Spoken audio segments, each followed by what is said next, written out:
నీకు అంతగా సామాన్లు కనబడుతున్నాయంటే గుళ్ళని చెదగదింగు. ప్రతి గుడి మీద అమ్మాయిలు నీకు అర్ధనగ్నంగా ఫోటోలు అవి ఉంటాయి. ప్రతి దేవాలయం వెనకాల సైన్స్ చూడని శాస్త్రం ఉంటుంది, సైన్స్కి అందని శాస్త్రం ఉంటుంది. కానీ కొంతమందికి దేవాలయం మీద ఉన్నటువంటి బూతు బొమ్మలు మాత్రమే కనబడితే అక్కడనే ఆగిపోతారు ఆ చెత్తనా కొడుకులు.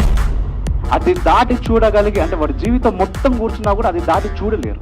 మామూలుగా ప్రెగ్నెంట్ ఉమెన్ ఎంఆర్ఐ స్కానింగ్ చేస్తూ ఉంటాం కదా మనం, అంటే 3rd మంత్కి, ఆ తర్వాత 5th మంత్కి, 9th మంత్కి మనం ఎంఆర్ఐ స్కాన్ చేస్తున్నప్పుడు లోపల బేబీ అండం ఏ విధంగా పెరుగుతూ ఉంటుంది అని చెప్పేసి మనకు స్కానింగ్ రిపోర్ట్స్ వస్తూ ఉంటాయి. అది ఎప్పుడు వచ్చిందయ్యా మనకి స్కానింగ్ ఎంఆర్ఐ ఇదంతా అంటే గూగుల్ చేయండి, ఇది కూడా మీకు తెలిసిపోతుంది. 1980s, 1970s, 1950s, కొన్ని 1900 అనుకో. కానీ ఒకసారి ఇదే ఒక పాత దేవాలయం మీద లోపల ఉండేటటువంటి అంటే ఆ ప్రెగ్నెంట్ ఉమెన్ కడుపులో ఉండేటటువంటి అండం యొక్క పరిణామ క్రమం ఏ విధంగా ఉందో ఏదైనా దేవాలయం మీద చెక్కి ఉందా, ఉంటే ఏ దేవాలయం మీద, అది ఎన్ని సంవత్సరాల క్రితం కట్టారో ఒకసారి మీరు రీసెర్చ్ అవుతారంటే గూగుల్లో టైప్ చేస్తే మీకు అర్థమవుతుంది.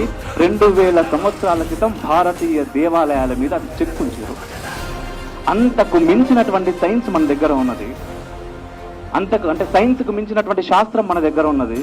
మన కంటికి కనబడలేదు కదా అంటే నా కొడుకు మన దేశం మీదకి వచ్చినా కూడా ఫస్ట్ టార్గెట్ చేసింది టెంపుల్స్ని. ఎందుకు అంటే అది మన జ్ఞానం కాబట్టి. సో ఆ జ్ఞాన సంపదను కొల్లగొడితే భారతీయులని ఓడగొట్టొచ్చు అనుకున్నారు. ఇప్పటికీ అదే ప్రయత్నాలు జరుగుతున్నాయి.